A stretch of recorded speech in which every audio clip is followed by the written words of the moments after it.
Welcome to Antidote Radio. This is Greg McCarran. And this is Jeremy Roth-Kushel. Okay, and so with our program, one of the things that we've really been trying to do here in the age of Trump is we've been trying to make, Jeremy and I, we've tried to make sense of the of what we see, of what we have identified as really a split between very prominent foreign policy hawks that you might call neocons, over on the right that would typically be identified as neocons over policy. And one of the main areas where it seems that this split is in place is with the with regards to Donald Trump, whereas many American prominent neoconservatives were very hostile to Trump and still are, although they've kind of toned it down a little bit after the now that Trump's made the 180, which followed the Syria events and the North Korea hostilities rising. And it's to the point to where I think it's kind of funny to even people like Bill Kristol and David Frum are like trolling Trump supporters with the fact that he was never a non-interventionist. That's funny. Bill Kristol did it on Twitter. David Frum did it on Fareed Zakaria's program on CNN.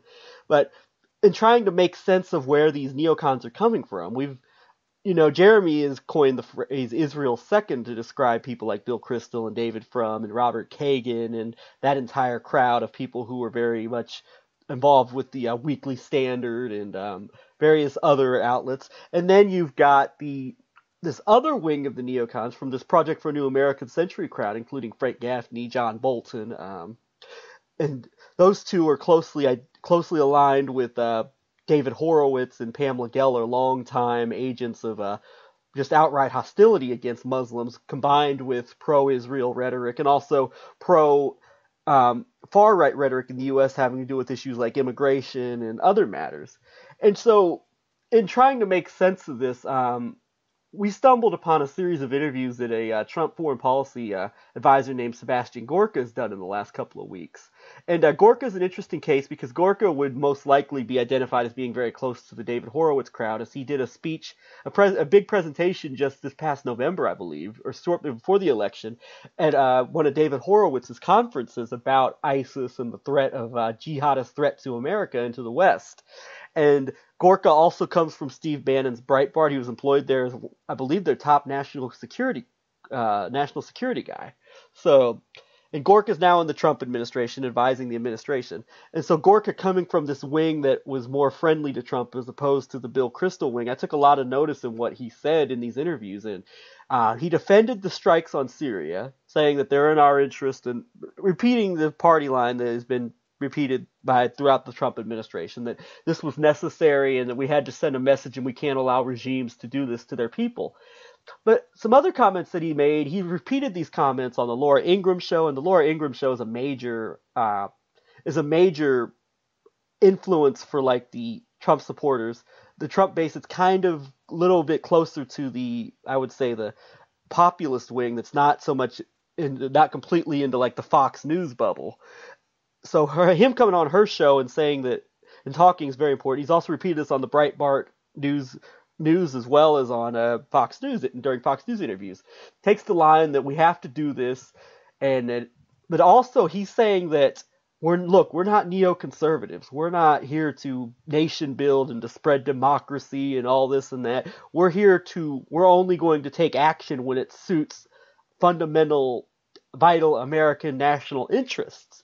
So the conclusion I think that we came to with this is that Sebastian Gorka is in doing these interviews and saying what he said it's almost like he's laying the groundwork, making the media rounds, both the mainstream pro-Trump media, Fox News with the generic Republicans, as well as the more populist anti-establishment base of the Trump support wing, and he's out there pitching what looks like it could be the real signaling of a shift in foreign policy, of a said shift in foreign policy, but really it looks like it's going to be more or less of the same foreign policy, just worded under different, worded differently and under a supposed different basis from what we've seen under Bush and others. Hope that made sense. Yes. So I think that's a good setting of the table.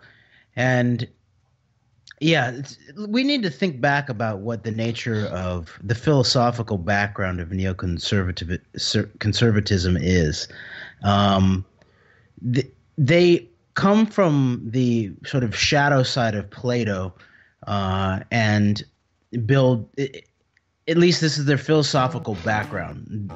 They build their politics on top of the shadow side of the allegory of the cave and the idea of the prince who is knows best what is right for the republic and for the masses of the people. So from out of that they have the idea of the noble lie, where they also have a covert doctrine and an overt doctrine. That's a really interesting point you made there, because neocons seem to absolutely love quoting Machiavelli. So I'm glad you're bringing this up here. Yes, and so someone like Webster Tarpley would actually say that Machiavelli is their overt face, and that their covert actuality is based on Plato. That they believe completely in the idea of separate doctrines or occult political doctrines, where there's a truth for the initiated who can handle the nature of the world as they see it, and then there is the overt doctrine for the uninitiated masses. So this needs to be understood, because on top of that is layered this track record tied intensely back into the Israeli deep state of false flag terrorism. And of course, the first word of false flag terrorism is false, meaning it's always based on a deception or a lie. Okay. So this is interesting that it's sort of stunning that a lot of people who I thought understood the nature of something like September 11th and what it means about the nature of controlled opposition.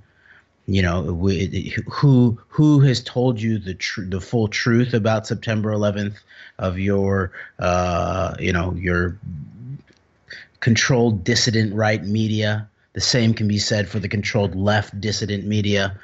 And yet here we are, 15 years later, almost 16 years later, and we have a new split, or a new version, a new alt-right version of neoconservatism, it looks like, in many ways.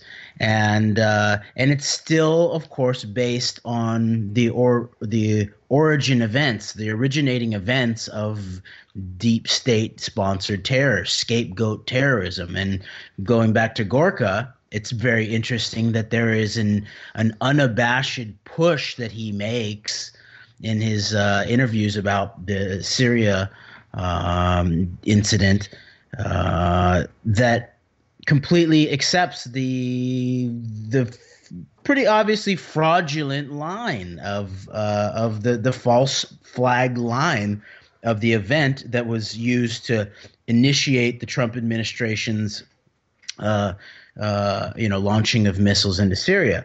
So that's an indicator. That's an indicator.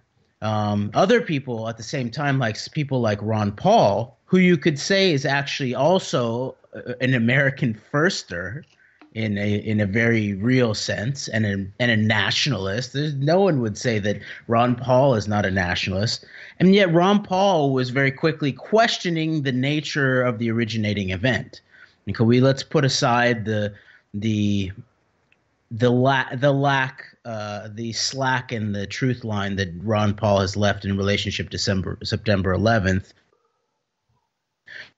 Put that aside for now, and just acknowledge that he was there as a real nationalist and a real American firster, calling out this is a very likely false flag operation of some sort, some type of deceptive originating event, the type of thing that when I called into C-SPAN when he was on a few years ago, it was the thing he completely agreed with me, even though he couldn't go. He said he couldn't go all the way in talking about sort of Likud operatives being very likely involved in September 11th and riddling large portions of the American security establishment. But he said the caller's got a point that the initiating event of American war making almost always comes back to some form of a deceptive storytelling or a deceptive event of some sort, everywhere from Lusitania or Spanish American War, the Maine, all the way into something more like a hoax like Gulf of Tonkin, all the way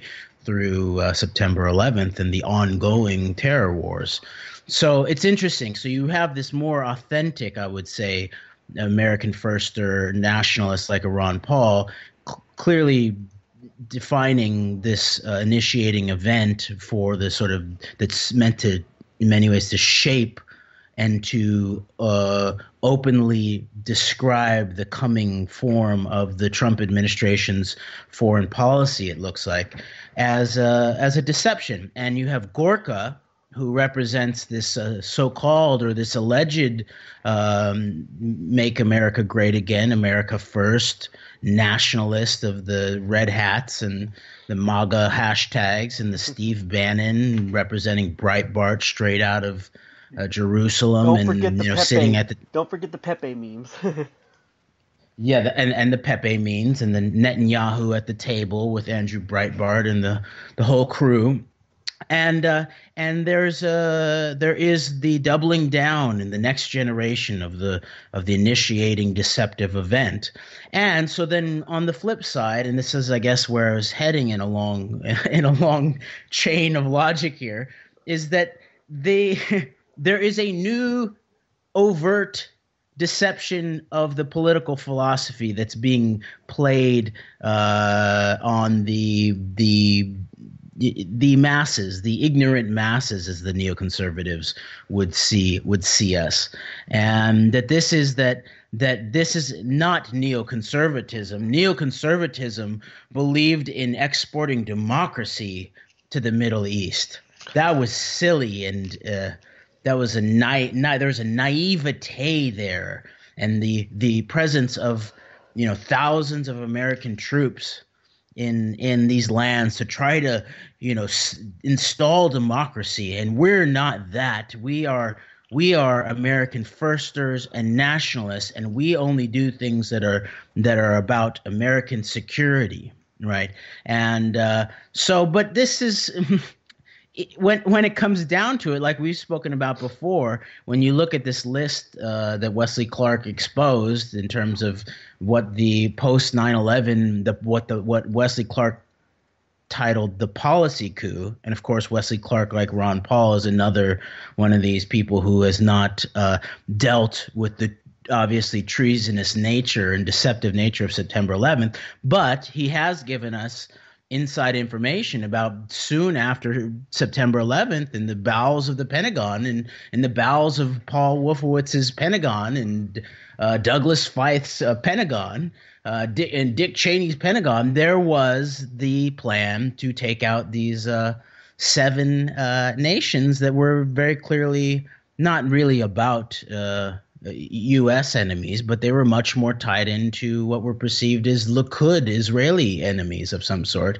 And the big one still on the list was Iran.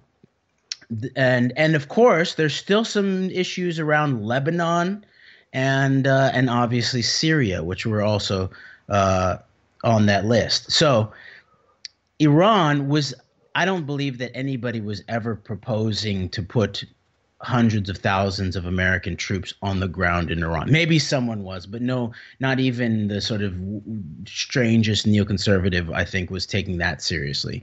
The plan was always to hit Iran with hardcore weaponry, probably nuclear tactical weapons and bunker busters and things that look like the mother of all bombs or the massive ordnance air bomb or whatever it's called that was allegedly tested in Afghanistan, if not something even closer to some type of tactical nuclear device. As we've seen evidence of potentially of tactical nuclear devices being used in some of these other theaters, including Yemen. But this doctrine now of this sort of like we're separating ourselves from those neoconservatives that were all about exporting democracy in the form of thousands of American troops on the ground, with replacing it with, coincidentally, supposedly, the perfect doctrine to then go and do what the Israeli first neoconservatives, I would call them, wanted the U.S. to do in relationship to Iran.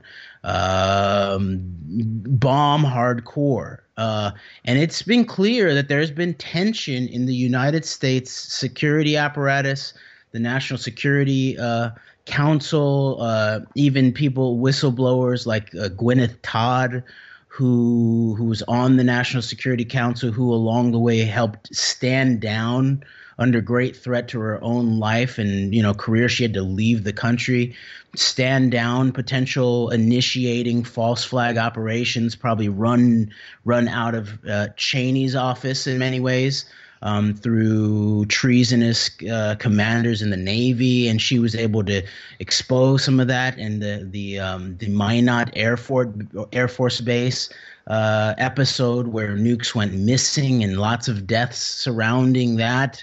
And there was whistleblowing going on around that. So along the way, you have, and I forgot to mention I believe it was 16 out of 16 at the time U.S. intelligence agencies agreed that Iran was not pursuing a nuclear weapons program about 10 years ago.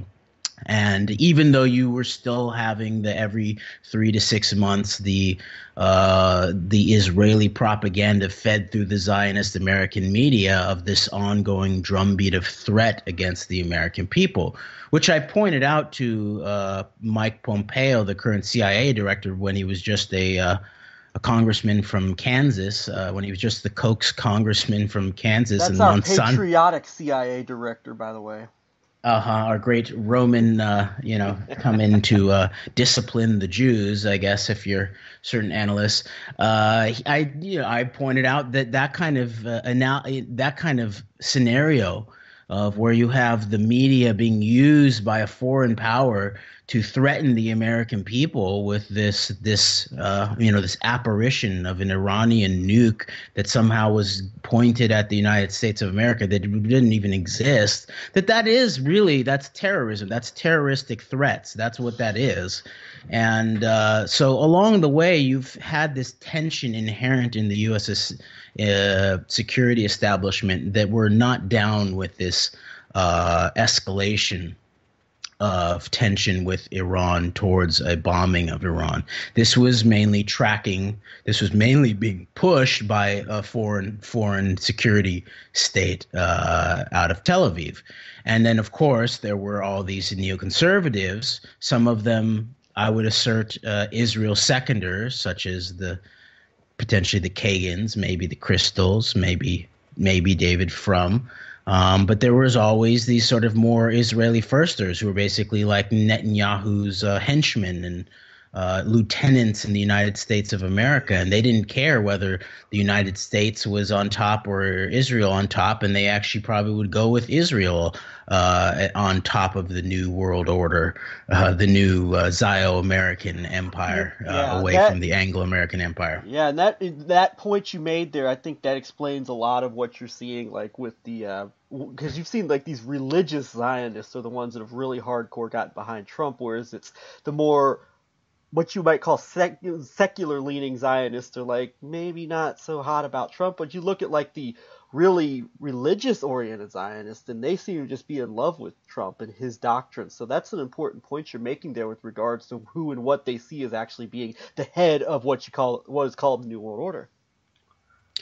And of course, part of this, if we go back to the idea of the covert doctrine or the doctrine of the neoconservatives, that those that are maybe more Israel second neoconservatives, they seem to be, because they live in the United States of America, they seem to also want the continuing hegemony of the U.S. imperial apparatus around the world, and they're also, they seem to be uncomfortable with the potential results and the potential uncalculable possibilities of the fascist undertones of the what lies underneath the alt-right and the Trump operation, and what that actually might mean for their position in the United States.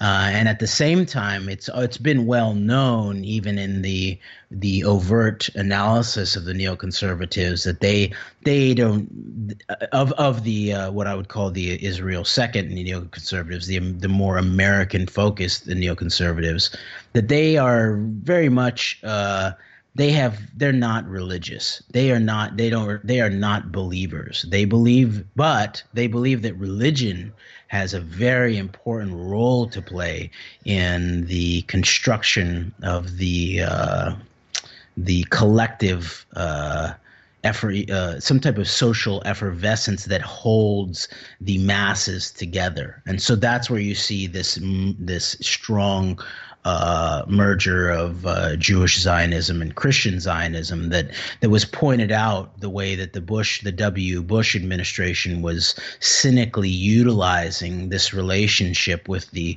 evangelicals, Christians on the right, in terms of their foreign policy desires. And even that, what pops in my mind around that is even how that played out into, and I pointed this out to Secretary of State Chris Kobach in Kansas here, Trump's go-to guy on immigration, DHS reform, that type of thing, that Mike Connell, who is Rove's IT guru, who is very likely the key tactician and operator behind the stolen 2000 and 2004 elections, that he was very religious, and it looks like he was probably self-justified his own seditious behavior in relationship to the undermining of our elections by justifying it about what the Bush administration would be have a much more promise in terms of reducing abortion or putting an end to legal abortion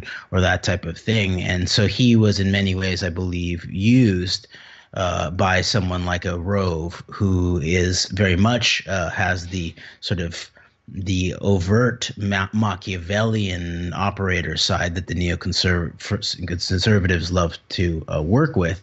And then Mike Connell, once he was used up and exposed and was going to be brought to testify about the election fraud that he had been a party to, he was then apparently taken out in a black operation, wet works, and he was afraid for his life beforehand, and then was taken out. So that sort of like is a very prime example of the way that the neoconservatives will utilize the religious believers, even though they don't have any patience for religious belief themselves. I don't believe go take a look at Kagan and Crystal and Wolfowitz. These guys are not, they may go to they may go to services on high holy days or something like that, but I don't believe that they're actually spiritual. They are Jews. They are the classic like caricatures of like who like the right wing anti-Jews will point to as being like the examples of like the subversion of Christian culture because they're duping the Christians. They're like the caricatures of that. Yeah, that's sort of interesting too. That someone like Horowitz would call, right? Wasn't it Horowitz who called Crystal a renegade Jew? It was David Horowitz, and that's the article that was hilariously used to try and paint Bannon and Breitbart as being like anti-Semitic, whatever the mainstream interpretation of anti-Semitism is. Of course, you have your differences with that, but I mean the way they interpret it, that was hilariously used to try and make that argument. called him a renegade Jew and a Republican Yeah, spoiler. so this is sort of interesting that we found ourselves in this very tight box, this very tight disagreement between not only I would assert between different aspects of Jewish power, because even someone like another high level Jewish intellectual, if we could call him that, Thomas Friedman, is that his name? Tom Friedman from the New York Times, Yeah, Tom Friedman. who by the way supported the Iraq War. I believe.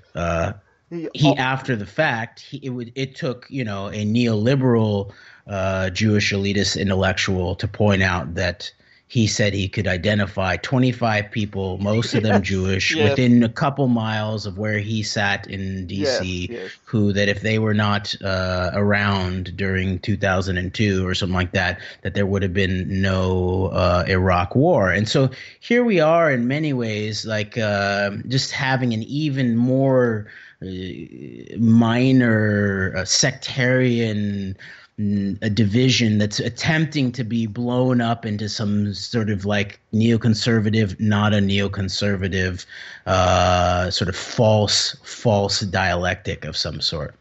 You made a very, I think it's a very vital point you made from a historical perspective about because it's funny because the neocons, like the Crystals and the other prominent neocons that came to that pretty much they were committed Marxists, committed Bolsheviks prior to having a conversion to neoconservatism. And the primary reason for their switch to neoconservatism, Ron Paul actually made a really great speech outlining this, titled "We've Been Neoconned" on the House floor during the lead up to the Iraq War. And, the reason why they switched to neoconservative or to this form of neoconservatism, what came to be known that from Bolshevism and from hard left Marxism, is because they saw that this ideology was damaging and threatening to what they believed was the proper goal for the world, as far as like the world that they envisioned, as far as outside of, say, the Soviet Union. They even began to see the Soviet regime itself as being a problem for them achieving their results for what they wanted for the world. So they became the advocates of this very muscular, very hawkish foreign policy that was strong against communism. And meanwhile, their domestic policy was not too much different from what the consensus already was, in terms of just a financial system that's dominated by the elites, as well as a moderate, I wouldn't go as far as to say liberal, a moderate domestic policy on social issues and all that. And we're almost seeing like a repeat of this now, where you've got the neocons who had this alliance. They worked together on September 11th, and as you can see with people like Gaffney and Woolsey and Bolton being part of the plot, along with Bill Kristol and Robert Kagan and Wolfowitz and all these other people who you've identified as Israel's second. And now that the shift and the rhetoric is changing in the country with the rise of the internet and social media and the fact that now you can get your news from a blog just as quickly as you can from the New York Times or Fox News or CNN or whatever.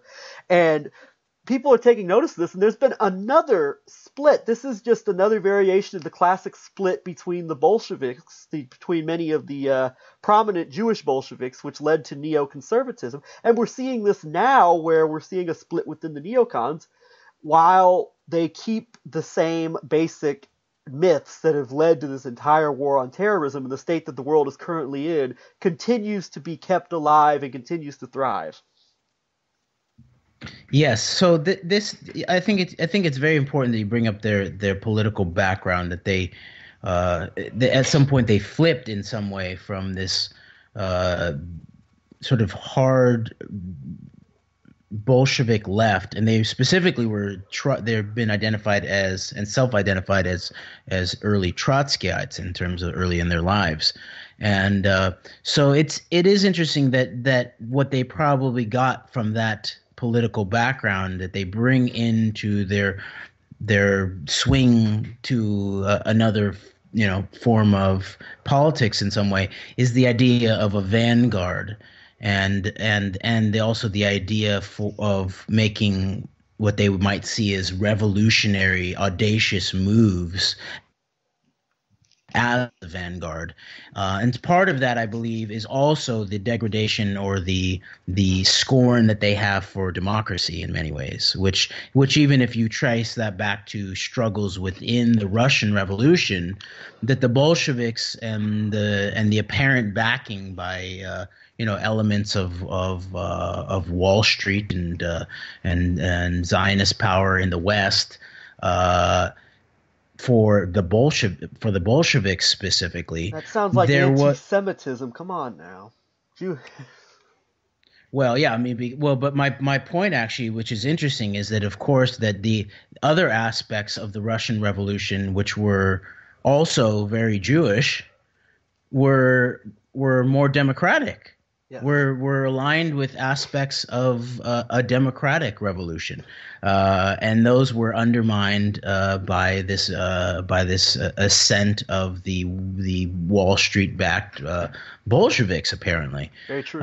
So what's interesting about this is that this also has to do with struggles not only in relationship to Jewish elitist power, but struggles within Jewish circles itself in terms of what is the desire of the Jewish revolutionary spirit, if I may put it like that. Or as Gilad Atzmon says, what's best for the Jews, that's how he classifies like all this infighting and inner squabbling.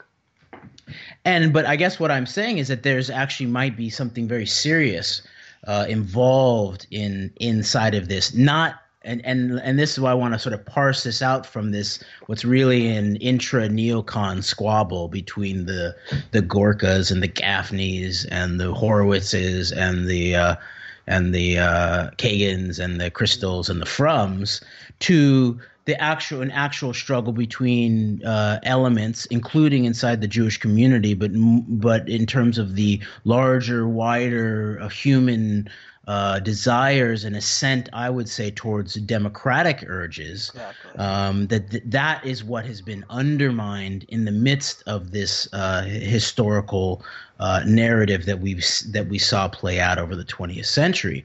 So, and this is ongoing, including, you can tell that this whole idea of the sort of the populist rhetoric surrounding the Trump movement is in large part a fraud, or it's been frauded up at the very least. It's not that there's not a real populist moment that in many ways saw Trump as definitely between Trump and Clinton as the more potentially populist candidate, but that it was a fraud at some level. When you see it in terms of Breitbart as really in many ways a Netanyahu sort of front organization at the very least, and in some type of partnership in terms of a new narrative of the American firster is not Ron Paul and eliminating foreign aid and eliminating entanglements, but more a Breitbart form of it, which is tied directly into Netanyahu.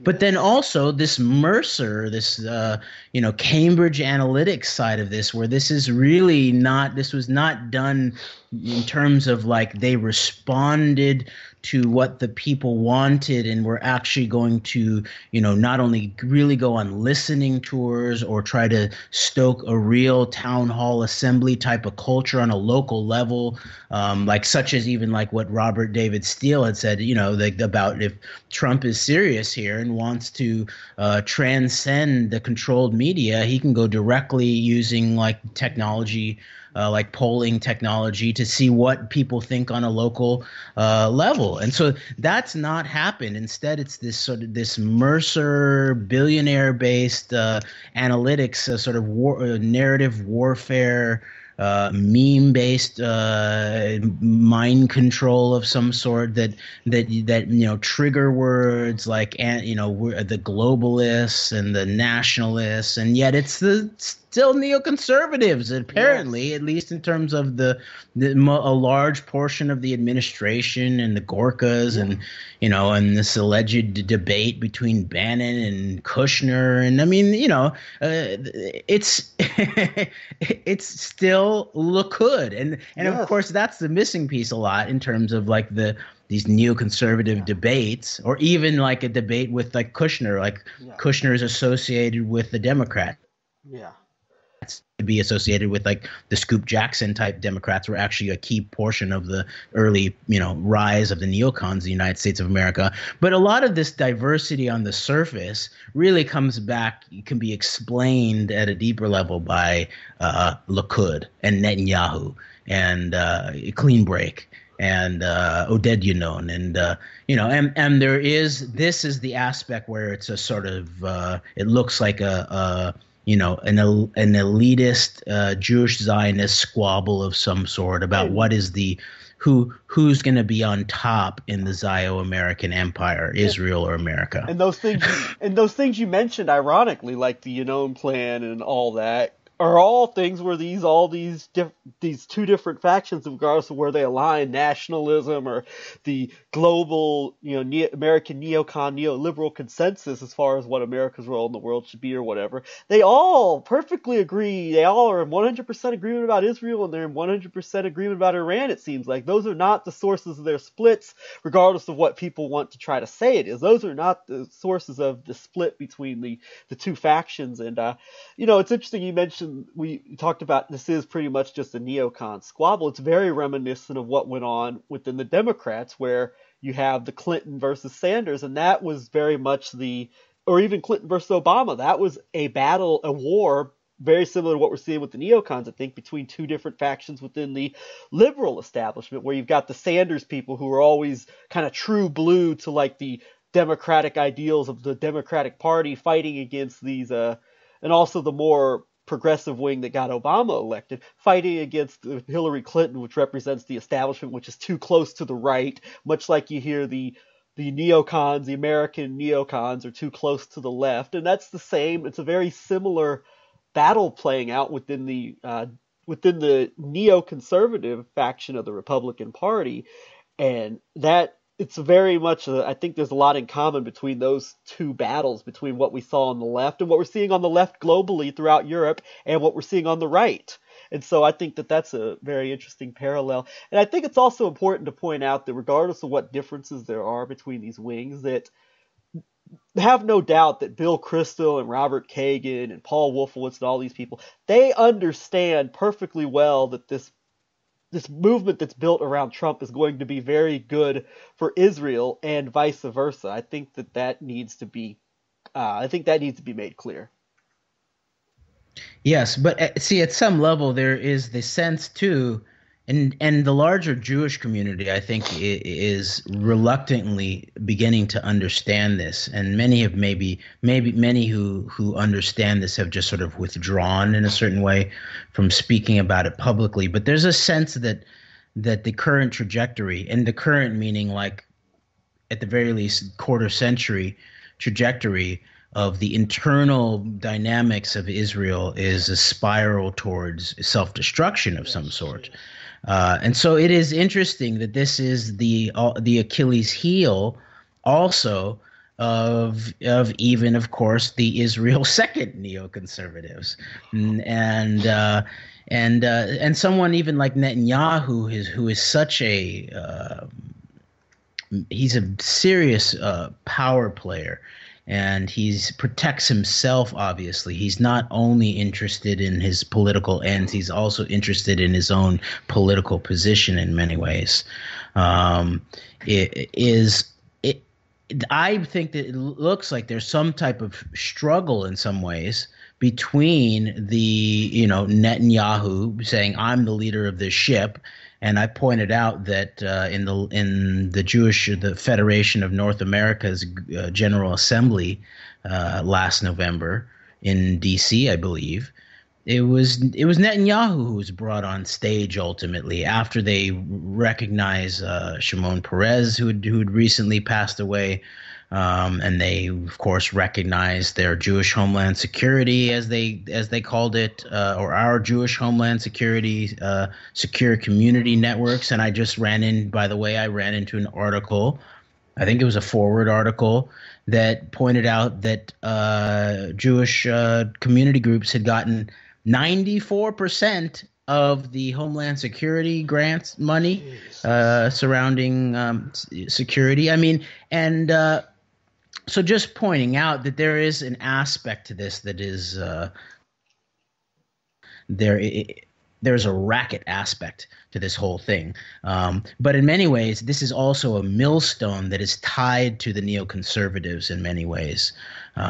This interesting fact that this Israeli teenager was actually caught for making these hoax threats, these threats against Jewish community centers in the United States of America that were played on severely by the usual suspects, such as the ADL, or maybe we could just call them the DL, the Defamation League.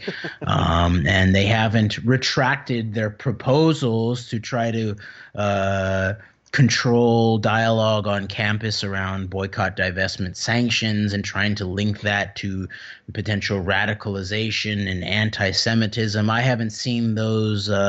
I haven't seen Greenblatt from the ADL retract his proposals that he made before we found out that this was actually some type of Israeli false flag de facto. We still don't know. It's very strange the way they're treating it, where his images are being held back. He hasn't even been identified internally in Israel, and yet the U.S. FBI at Trump's I imagine at Trump's orders went in and worked with aspects of Israeli police to arrest this guy. So there's some interesting dynamics here, and it's not all working out for the Israel firsters. Yeah, very true. And by the way, the JCC bomb hoaxer was just charged in Israel, so I'm interested in looking into the details about that. I want to go back to Sebastian Gorka, because I think that Gorka, not just his foreign policy statements and what he goes or making the media around saying, which I think is very important, but also Gorka himself is in many ways, I think, could be an important figure in understanding exactly like what's going on within the Trump movement, and also how the media is treating this in within the establishment circles, because Gorka is a very interesting character who comes from, he's Hungarian, his parents were anti-communist, hardcore anti-communist, and he's been said to have ties to some of these, to a neo-Nazi group that has allegiances to National Socialism, to Nazism, and there was Jewish Telegraphic Agency, the Forward's been very, very strongly putting out a lot of work investigating his ties to this group, and it looks like he does have ties to this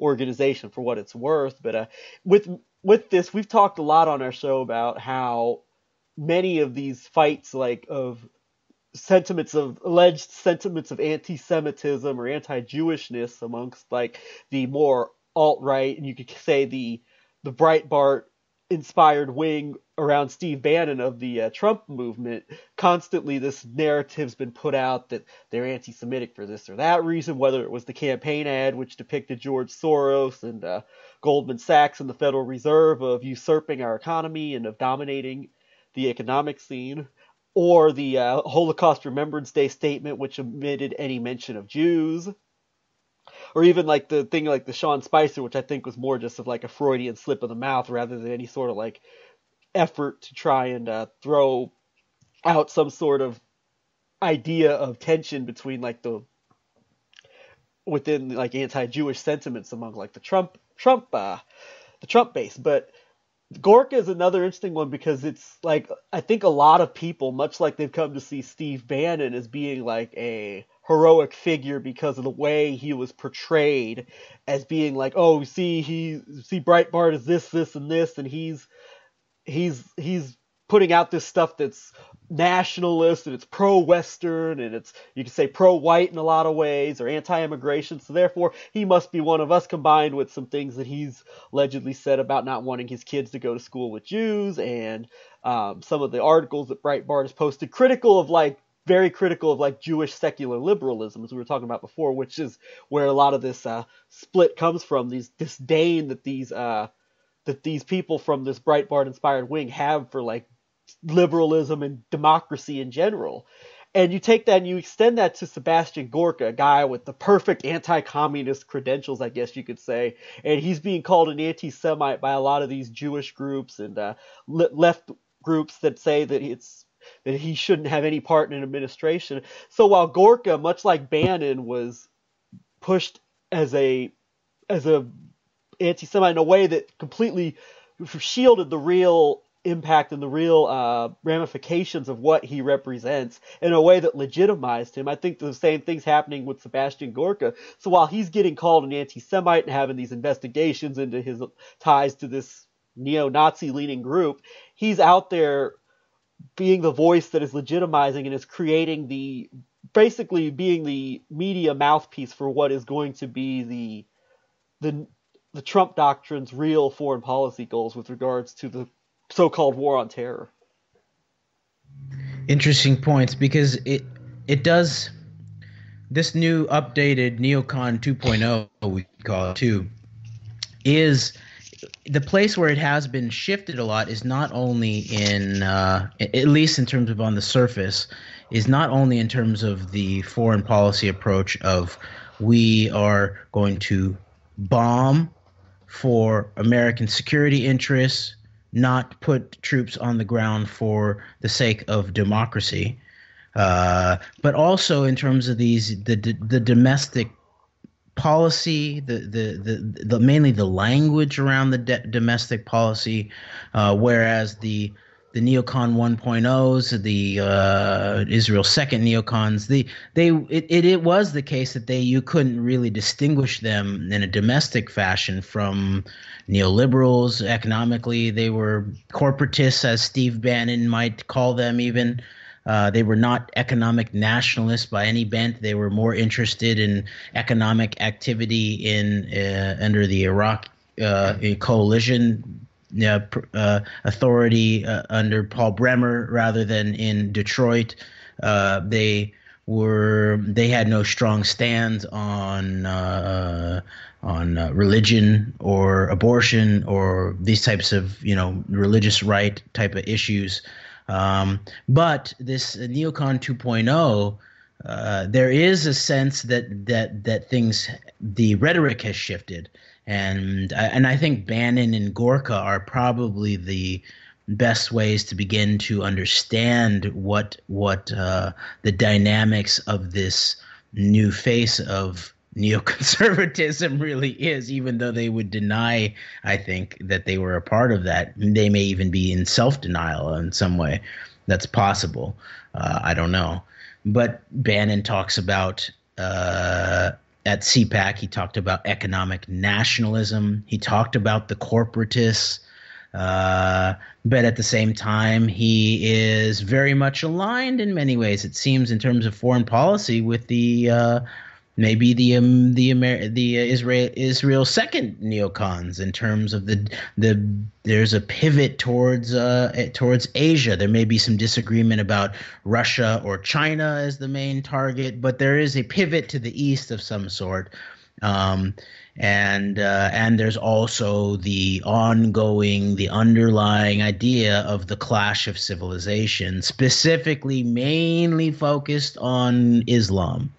And that, of course, is where there, as you pointed out, there's no daylight between the Bannons and the Kagans in terms of their underlying approach to the clash of civilizations, and that they're really, or throw Ladin in there. Ladin is an interesting, maybe connective tissue figure in terms of the way that he connects these Neocon 1.0 to the Neocon 2.0, is specifically in this character of Mike Flynn, who is pointed to as this great new American patriot, and he's the guy in the DIA who's going to push back against the neocons who took over Obama's administration and got him involved in Libya and Syria and these types of things. And apparently Flynn is pretty much, seems like he wrote his book with the Michael Ladin, and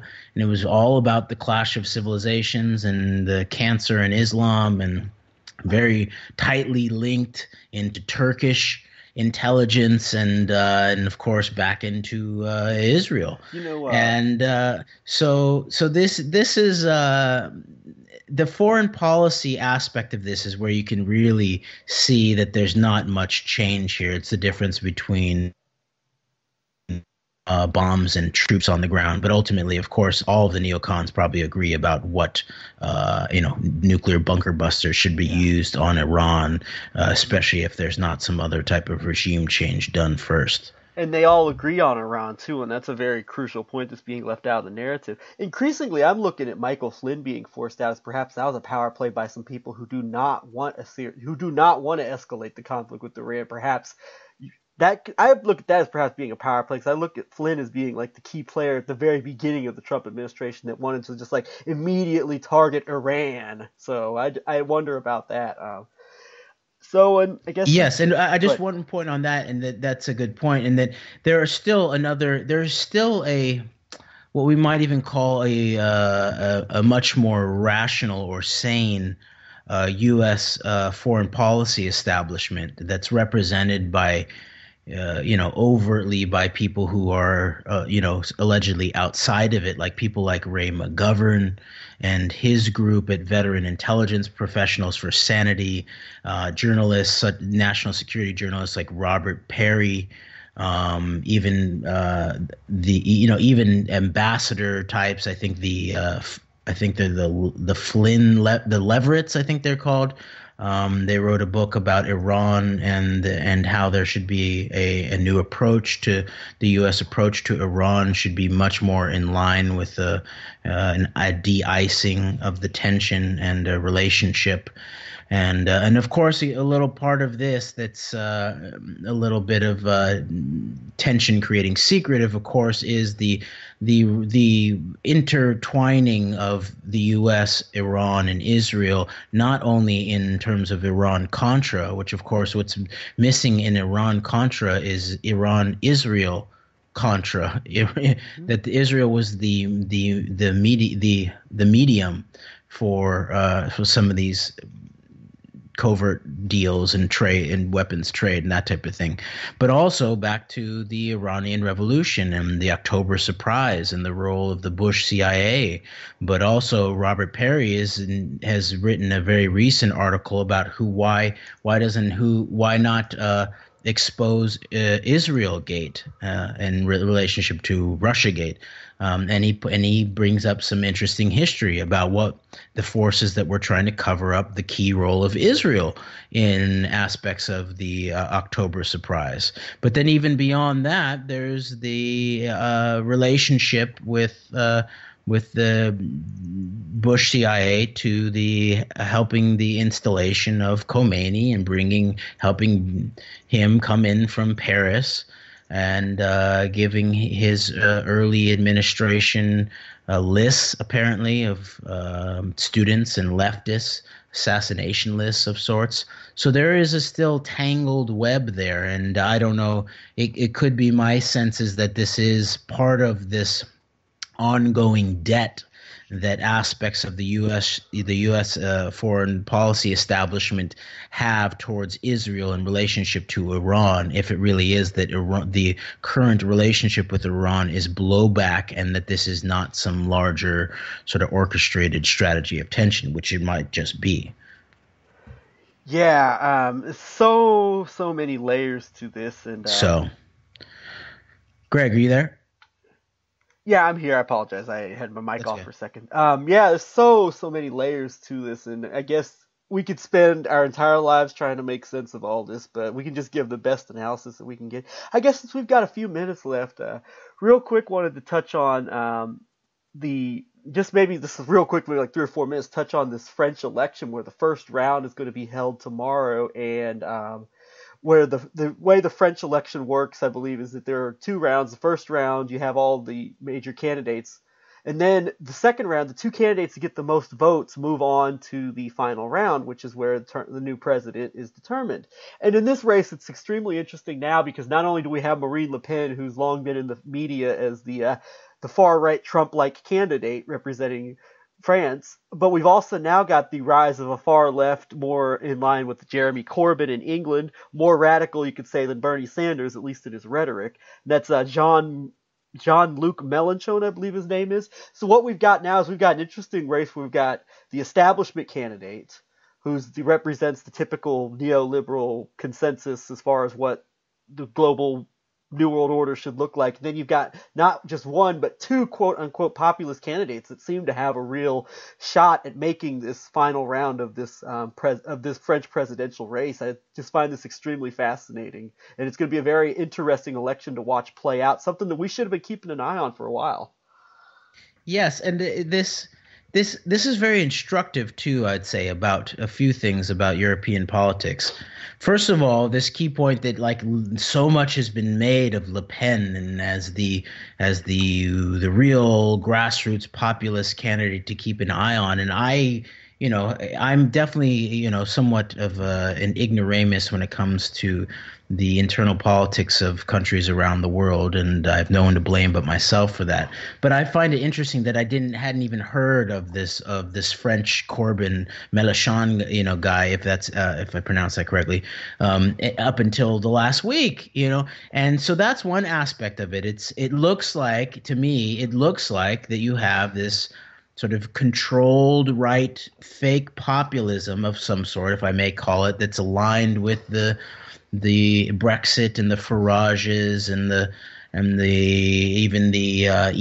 EDLs in England and the alt-right and the Trump new neoconservatism in the United States of America, that's presented as this new blossoming, overwhelming nationalistic 1776 worldwide, we're on the rise type of scenario. And meanwhile, there's this seems pretty authentic, maybe it's not, it's still, there's compromise there, but a pretty authentic left populist alternative, and Jeremy Corbyn, and it really shows in relationship to Israel and Palestinian rights.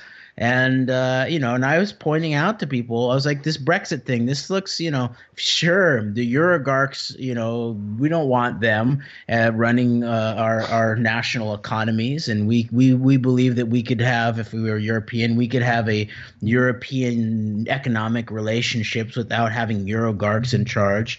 But meanwhile, it really looks like that part of the reason for the Brexit and this movements and a lot of the people behind it was this Zionist power. Fear of the turning of even the neoliberal establishment against the overreaching, the sort of spinning out of control of the Israeli fascist state.